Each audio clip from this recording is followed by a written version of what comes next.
Hello everyone, I'm McLeod and today we're going to be talking about Duel Links. So a couple of days ago, Duel Links Free-to-Play released a video titled Duel Links is more new player friendly than it has ever been. And I originally decided, you know what, the temptation is there, but I'm not gonna respond to this video. In fact, you can see me in the comments section being like, this is bait for me specifically, I won't fall for it. So here I am falling for it. So why am I doing a response video to this video? The reason for that is I want views. I mean, I deeply care about the new player experience as it pertains to Duel Links. Yeah, that's it. All jokes aside, I'm making this video because I deeply respect Duel Links Free-to-Play as a content creator. And I've watched the video. I think that tech on this topic is pretty good overall. But I'd like to offer some counter arguments and bring up points that I feel he neglected to mention. Harebrained scrubs will call this complaining, because that's what they call every video trying to discuss how to make Duel Links into a better game.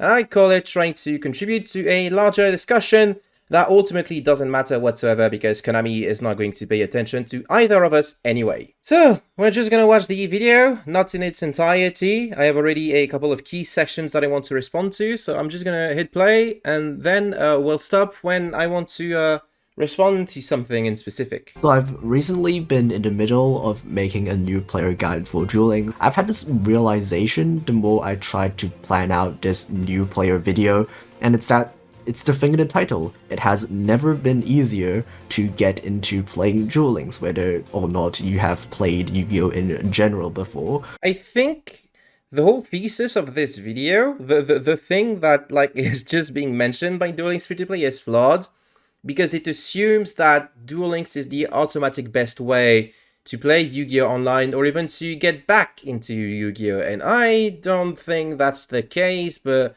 more on that later. Like, despite people doom posting about how, Duel Links is dead, or things like Duel Links will never be the same as it is 5 years ago. That's true. I agree that the game has changed quite a bit, and the game in 2025 compared to, say, 2020 are pretty much two different games. It's not necessarily a bad thing in terms of the new player experience. And it's not necessarily a bad thing in terms of gameplay either, right? Duel Links nowadays has its fair share of issues that make me not want to play it anymore.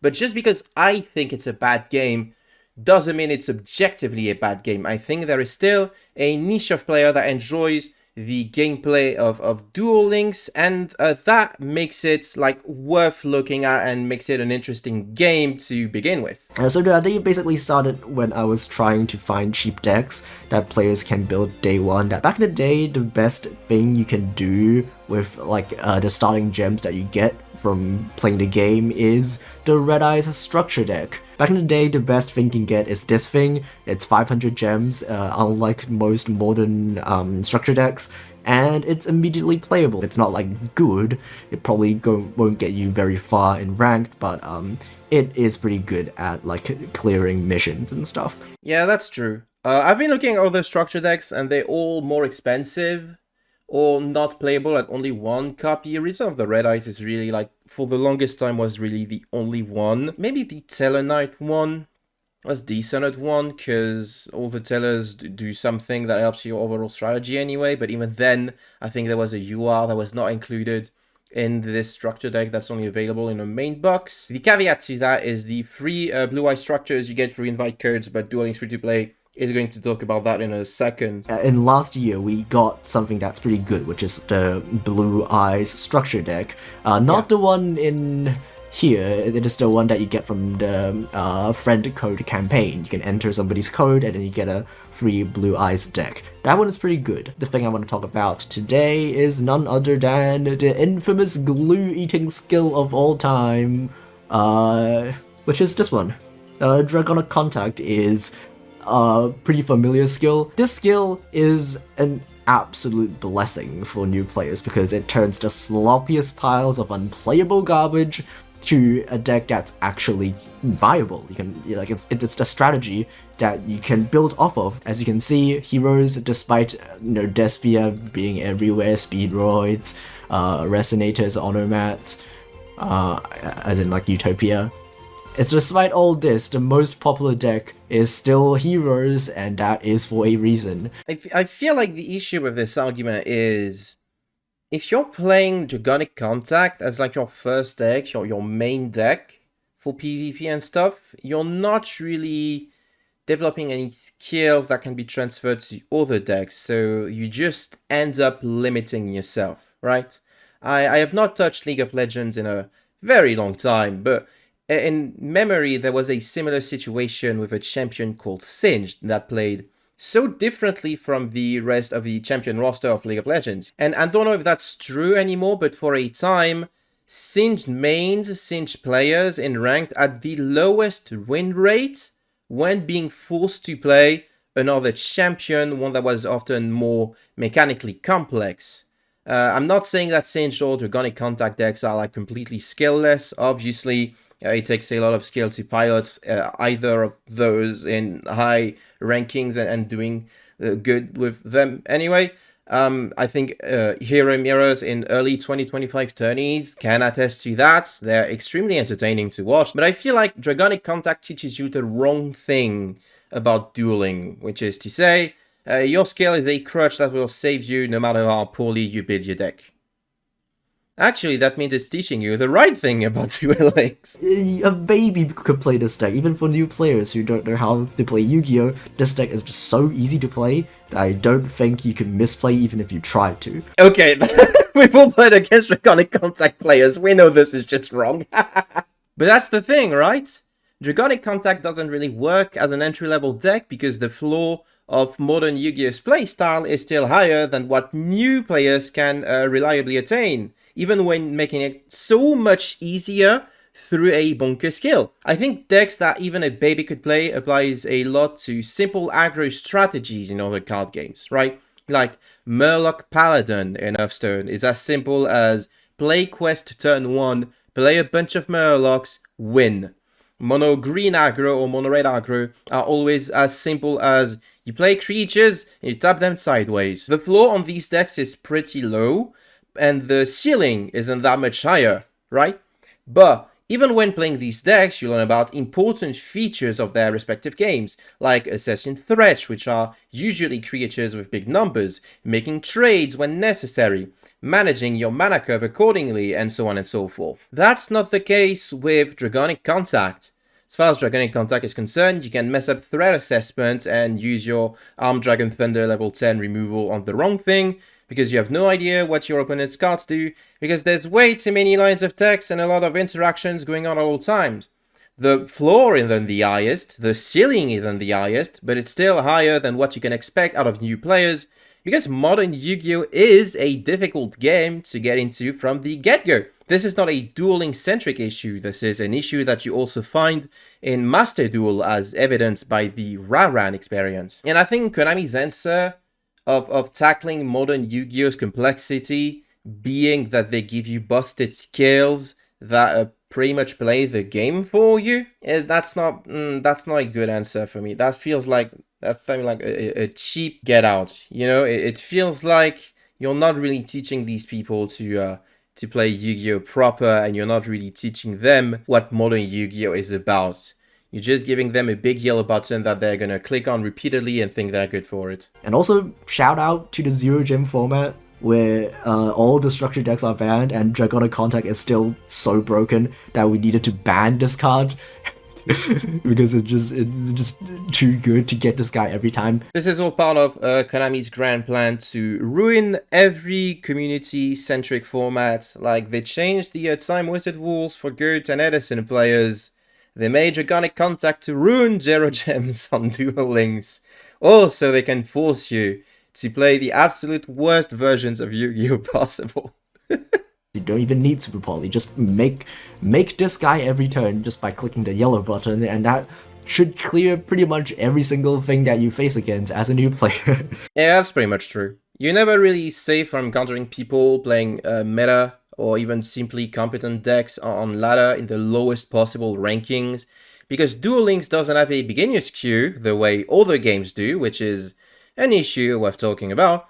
but for the most part, getting to like gold isn't hard no matter what you're playing anyway. Well, if you don't have this card, because I think this card can only be obtained from, I think, ranked duel tickets, worry not, because guess what? This skill works with Armed Dragon level 7, because it just says Armed Dragon Monster. It says Wind Armed Dragon Monster. I think our Dragon level 10 is attainable through pretty much every UR ticket out there, and you get a bunch of them for free when you start, so that point is kinda moot. You can tell that Konami made the Dragonic Contact skill in a lab specifically for new players, even though we like to joke about how, the glue eating skill, blah blah blah blah. Well, I think having a skill for babies is a good thing. I fundamentally disagree with that for the reason that I said earlier. Treating new players as babies is a poor idea in the first place. I don't think it's really doing them a favor. I know I said the floor for Duel Links and Modern Yu-Gi-Oh! In general is kind of high, so players are prone to misplaying anyway. But I think new players would be better served by decks that actually make them think a little bit, learn some combos and stuff. I think the Blue Eye support and structure deck in the TCG does a great job at this, right? Because you buy it, you get these pretty white cards that say Synchro on them.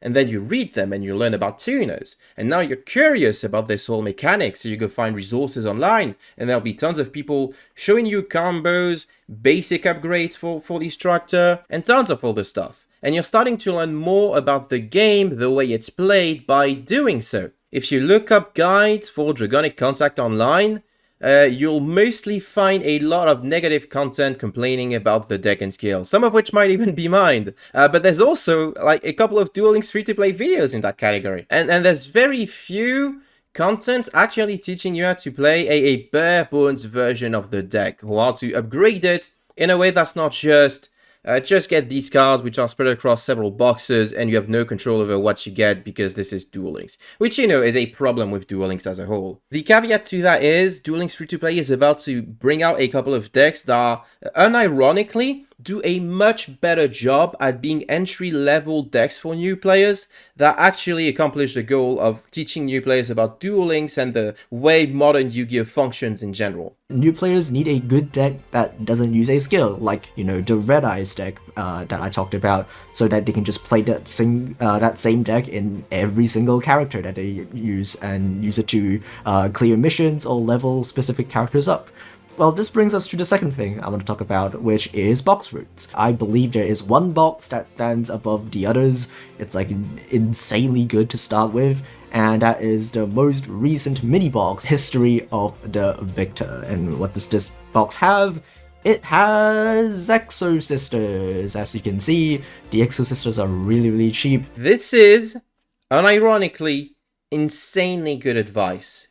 You have a competent archetype that's contained within a single box that's simple to play but teaches you about the Xyz mechanic and Yu-Gi-Oh's combo-centric nature. It's somewhat easy to play, it's super enjoyable, it's pretty interactive, it works with a bunch of skills and support, some of which is actually contained within that same box. The Spirit stuff works great with Exorcisters. So that's, unironically, the single greatest piece of advice, not only in this video, but for like new Duel Links players in general. If you're looking for a deck that can be played pretty cheaply and teaches you about how to play Yu-Gi-Oh! Or just Duel Links, you go for the archetypes that are self-contained within a mini box and which are all pretty cool. There's a couple of decks like this. There's Exorcisters, there was 10 Years Unchained, and if you're counting main boxes, I guess Nouvelle kind of counts. Sue Ships for a while.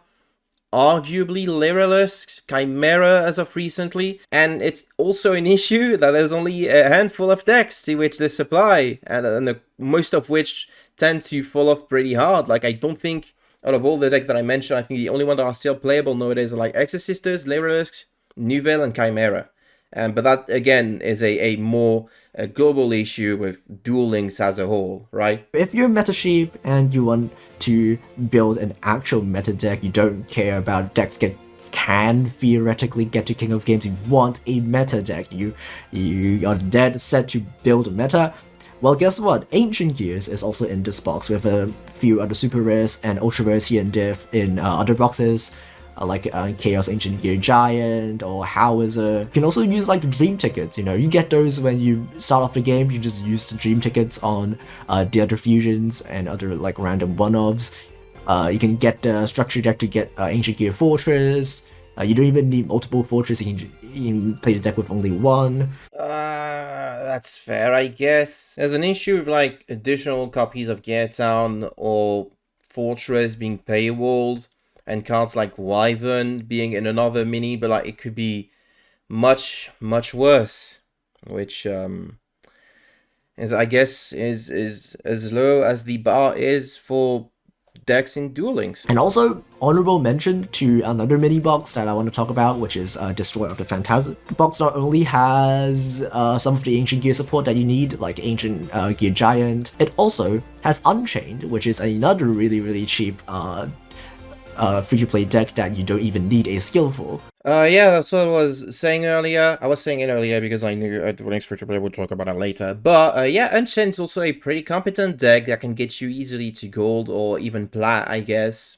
In general, mini boxes are the better product when it comes to building a deck as cheaply as possible, focusing only on one box. But even then, this applies only to a select few mini out there.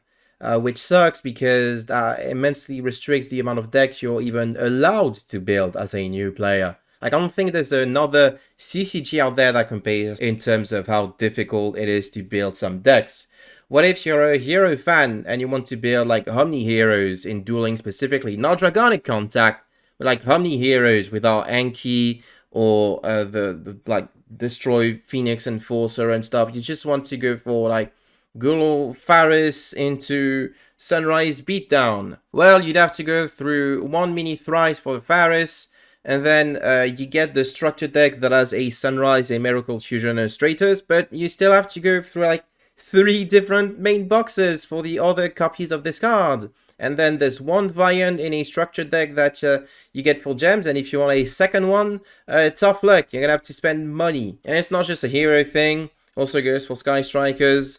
It potentially will be the case for Branded Suit. I think it's already kind of the case. I think a fundamental flaw in Duel Links Free-to-Play's whole video is that they're looking at the scopes of deck available for free-to-play players as something positive, and not something damning of Duel Links as a whole. The idea that if you're free-to-play, some decks will be incredibly tough to build and some won't even be accessible at all is, in my opinion, really disheartening. And it sucks that the community response is, oh, you want to play this deck? Don't play this deck. It's way too expensive. You should build these other decks instead. Which, I think it's a ridiculous statement. In other card games, you'd have people recommend budget replacement cards, right? Like, oh, you don't have this or that legendary? Well, this card isn't as strong, but it's more accessible, so you can sub for it until you get that legendary you need. In Duel Links, you get budget replacement decks. Back in the day, every good deck you play needs a bunch of staples. It's like half of your deck are just like the same, pretty much. It's always going to be like MST, Book of Moon, some amount of traps, like the limit-free traps like Compulse, Crackdown, IDP, depending on the meta. Now it's no longer the case because those type of cards are nowhere near as mandatory. I mean, there's still cards like Droplet or Eclipse or Nibiru. These kind of staples are still a thing. I'm not saying that no decks play staples, but staples are a lot less important than they were in the past. You can play a deck with 0 staples, 0 generic staples, and still be fine. I think that's a bizarre argument for several reasons. The first of which being that you could say the same thing of some Duel Links decks of previous years. Like pre-Pendulum Lunalight, right? That was a fantastic deck for free-to-play players. It's even the deck that got MBT to King of Games on a brand new account in less than a month without spending any real money on it, right? And it played like little to no staples. My guy was running Karibos, right? Triomid was playable for a very long time and is on the same mini, except for one SR. Doesn't play a lot of staples. Ritual Beasts, Dynamist, your Zenjus, Furhire, Sylvans, Fire King Zubel, Vandred, Six Samurai if you want to stretch the definition of what a free-to-play deck is. even Tenyi, Magical Musket, and Infernoids in recent years. There were tons of decks in Duel Links' history that were accessible and played very few, if any, staples. Also worth mentioning, the best staple in the game used to be a free-to-play card, Enemy Controller, which is no longer playable because it's limited one. I'm not saying that Enemy Controller being limited one is a bad thing. I think the card is insanely powerful and would definitely see play if it were like at 2 or something. But it used to be like the best staples in the game and one that you could get for absolutely free. And secondly, I think Duel Links Free-to-Play's point about staples being less necessary it's not wrong, but it also belittles how big cards like Droplets, Nibiru, and Book of Eclipse can be. Like, the impact they have on a game is pretty close to the impacts like Book of Moon that are on a lower powered format, right? Like getting your RP channeler Book of Moons all the way back in 2021 was just as crushing back then as getting your whole board Nibiru'd away is nowadays. Also, because of the way some decks work, you definitely need some staples if you want to hold a Lyrilisk Assemble Nightingale as Enchained, because otherwise you just can't. You literally just can't. Also, for what it's worth, I feel like there's less free-to-play / budget decks in modern Duel Links than in the past, and they're less powerful relative to the format they're in, but that's just my assessment after looking at decks with the free-to-play filter on Duel Links meta across several years for like 5 minutes, so that could be wrong and definitely requires a more in-depth look. All of the skills that are made in like 2024 and 2025 have going second effect, so you don't need to rely on stuff like Book of Moon to be able to deal with your opponent's monsters, because you can just use the bonus skill effects, and those help you just play into established boards in engine. I think posing that as a benefit kind of ignores how negatively it can affect the overall gameplay experience. Like, both players are skills, right? Say you build your Exist Sisters deck as a new player, and you go to ranked, and you end up on the receiving end on a bonkers skill that just ruins your day, like you're playing against Ancient Gears, right? They Cosmic Cyclone, get rid of your Returnia. Now they just get to click yellow button, activate Duel, and none of your monster effects work anymore, and that's very frustrating, right? Or say you're playing free-to-play Nivelles or anything, I don't care, and your opponent summons, they're on speed rate, they summon the little dice fucker, and then they click yellow button, click clear wing, and then they go into Kite Drake and they wipe your board. They wipe your board because you use your Omni Negate on the Book of Eclipse that they dropped earlier because you had to, or else you just lost anyway. Like, skills doing so much legwork for you in terms of starters and extenders and closing the gap between going first and second affect players both ways. So you can say skills help you win game without considering the counterpart to that, that is, skills can make you lose games out of seemingly nowhere. But I'll just quickly list some of the other quality of life changes in the game that has been good for new players. The most notable thing is probably this thing, box chips. As you can see, I have quite a lot of them. And this is an indicator, but box chips are a lot more accessible than in the past. Yeah, now he's right. Box chips are pretty good. Box chips are really good, actually.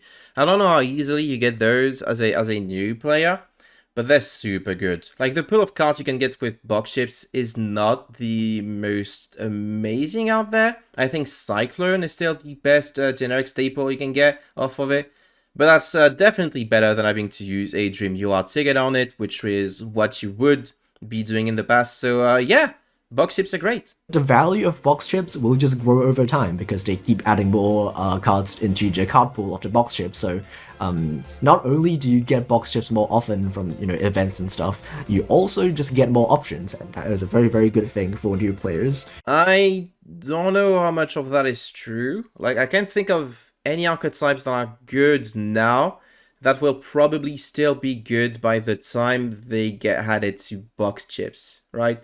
Same goes for most staples outside of like Cycle. You could maybe make an exception for like Book of Moon, Book of Eclipse, Effect Veiler, but I feel like those are still gonna pale in comparison to stuff like Ash Blossom or Infinite Impermanence or the Dominus Traps that will probably eventually make their way into Duel Links.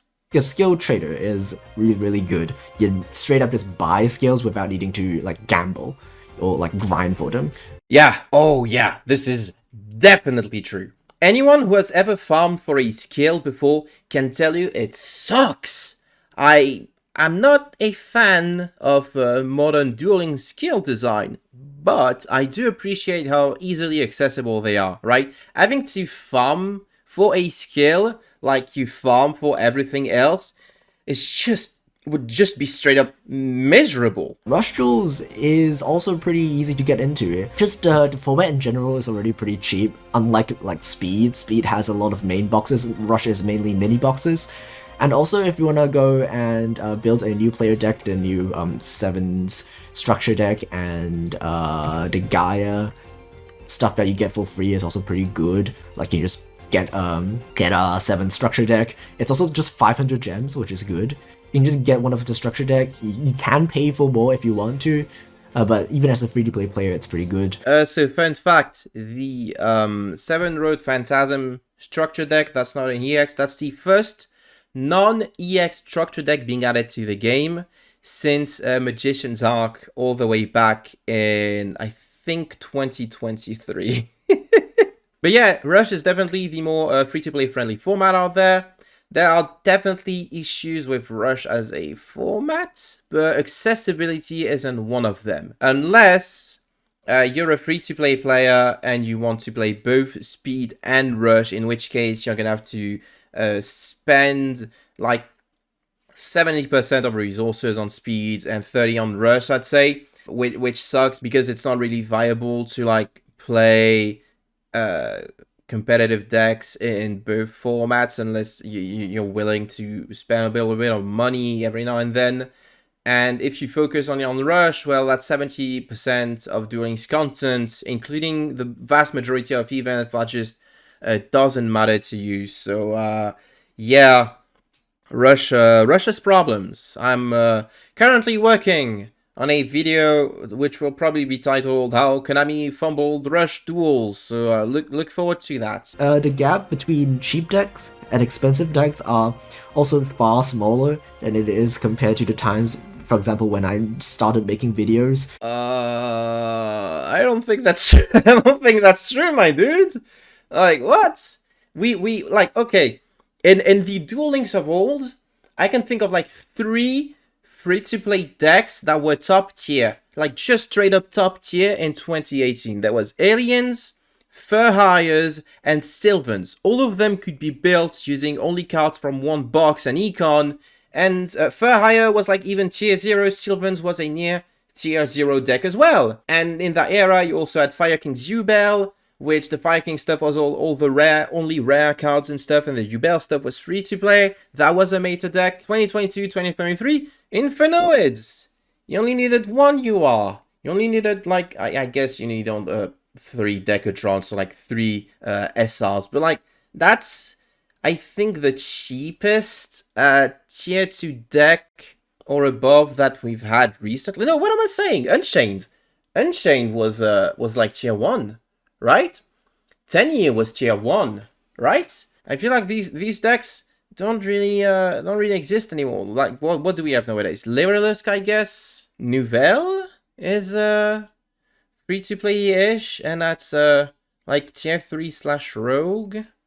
Chimera, maybe? I don't know, I feel like that's definitely like diminishing the impact of former easily accessible top decks, which I don't think is historically true. What do you think? I don't know if many people even thought about the new player experience in Duel Links, so I am pretty interested to see if you agree. Like I said before, I don't think it's correct to sum up the new player experience as these are the free-to-play decks you can build, because there are a lot more like of early user experience or UX than that, right? Tutorials. How are the tutorials doing a good job at teaching you how to play Yu-Gi-Oh! Duel Links?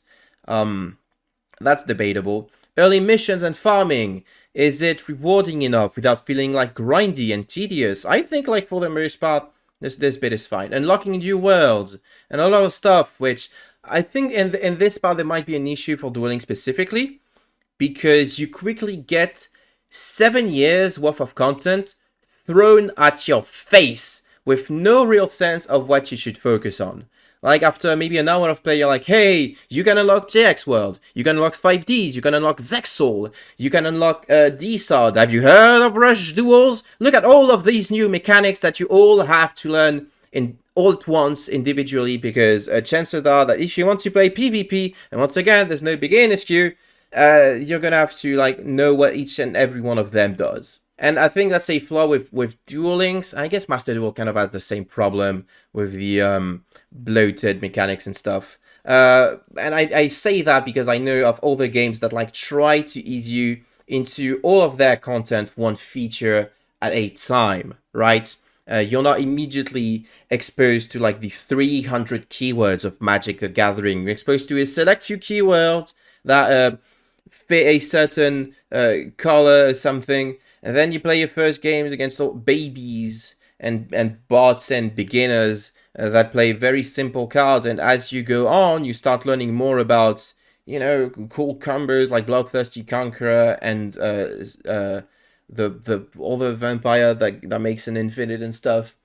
But that doesn't happen usually within the first hour of playing Magic the Gathering. I also think Duel Links Free-to-Play doesn't really ask what's the point of playing Duel Links, right? Not in a Duel Links, why play this trash game kind of way, but like, why would someone install and play Duel Links and not another card game, or even Master Duel, the other big Yu-Gi-Oh! Online official simulator? Because like the Yu-Gi-Oh! Branding is incredibly strong, and that certainly has contributed to Duel Links' success in the past, because it used to be the one official way to play Yu-Gi-Oh! Online. But nowadays there's Master Duel, which is much more popular and closer to the real game. So what's Duel Links' niche? What's the reason to play Duel Links over Master Duel? I think the reason to play Duel Links is you want to play a different version of Yu-Gi-Oh! One that is closer to what you remember from Yu-Gi-Oh! From when you were a child, or just what you personally enjoy more, right? There's a reason why people play old formats like Gold of Edison that are incredibly popular. It's because people want to play a different version of Yu-Gi-Oh! Than modern Yu-Gi-Oh! And for a long time, Duel Links was not like modern Yu-Gi-Oh! Duel Links was the game where you got away from modern Yu-Gi-Oh! In the middle of Gookie Yuling format, right? It was the game where archetypes and decks that didn't perform in the TCG had a chance to shine. Like for the first year of Duel Links, we were unironically playing Red Eye's Zombie Dragon, because that was an easily accessible beta that you could bring back from the graveyard super easily as well. We played Naturia Beatdown. We played Fur Hires, which were a massive flop in the TCG. We played Aliens. We played Sea Stealth Attack, because Duel Links has this very cool feature called a skill that made you start with the face-up field spell that you needed for this entire deck to function in the first place. We played Ultra Athletes. We played Fortune Ladies. We played Weather Painters. We played Magnet Warriors. We played Gaia. You remember Gaia? Like by the time Gaia dropped in Duel Links, it had only been recently released in the TCG, and it super flopped there as well. But it seemed like this was one of these decks and archetype that was designed with Duel Links in mind. The thing is, Duel Links evolved super quickly, I want to say in the past 2 years, right? Link Monsters were, in my opinion, the catalyst that pushed Duel Links from Duel Links of old into modern Yu-Gi-Oh! Territory. Just like Link Monsters were a huge shift, a huge meta changer for like Yu-Gi-Oh! In general. So it makes sense that they also have a huge impact in Duel Links, especially considering that we started off with one of the best Link archetypes of all time. I think that this is when we definitely entered the modern era of Duel Links, because we started getting more and more archetypes with huge combo potential. We started focusing more and more on turn 1 end boards that were designed to be tough to break, but not necessarily as interactive, and so on and so forth, right? I'm not saying this is a bad thing or even makes Duel Links a lesser game, But I think this is the point where Duel Links started losing its niche as the anime-centric, lower-powered getaway from the TCG it once was.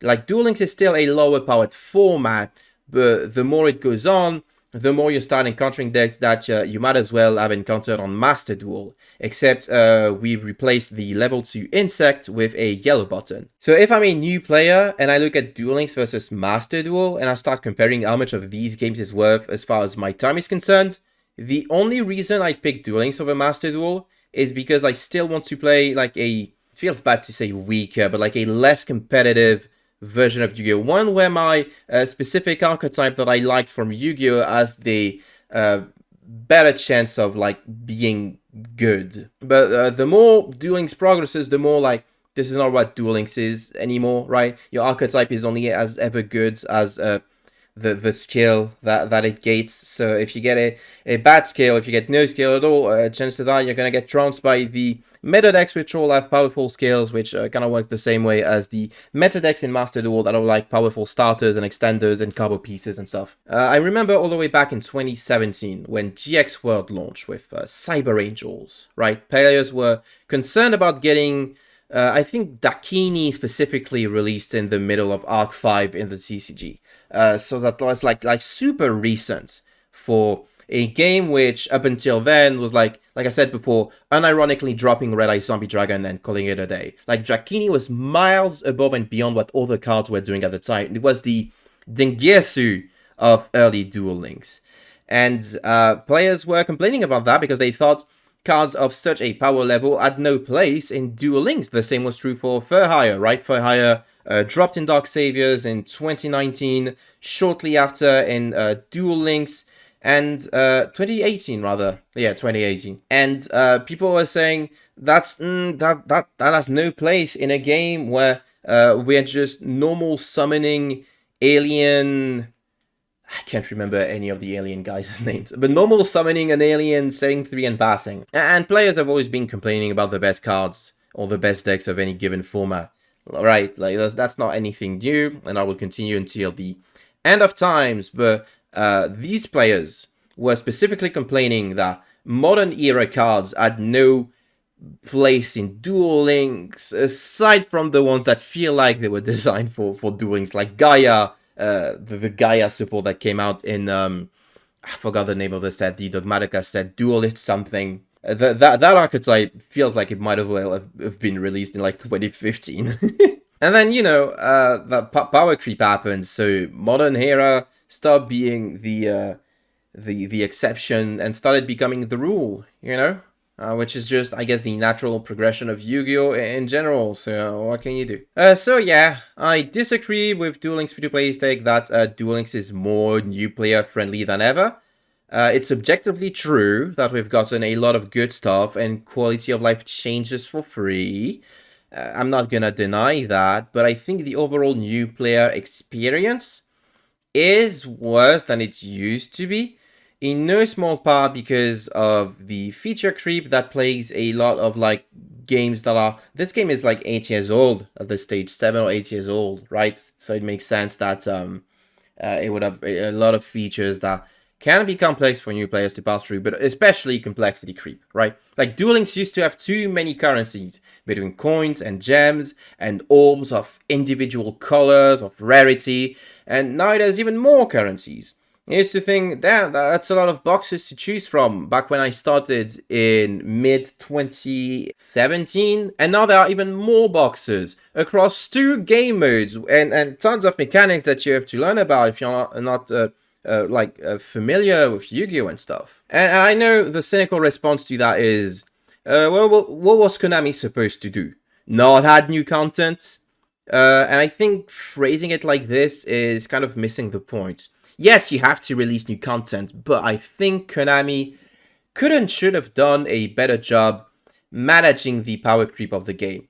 I also feel like boxes used to have way less different archetypes in them than they do now. And also the point that we've gotten several main boxes in a row on at least like 3 occasions that I can think of doesn't help because you get more archetypes in main boxes than in mini boxes, so that's more power creep happening faster. And then we started getting more selection boxes that contained meta-defining cards, and then we got mini selection boxes that also contain meta-defining cards, and then super mini selection boxes. Structure decks have also become more infrequent in that same manner, even though they were like a decent way to introduce specific archetypes without diluting their content across several boxes, which is something that players like me really dislike.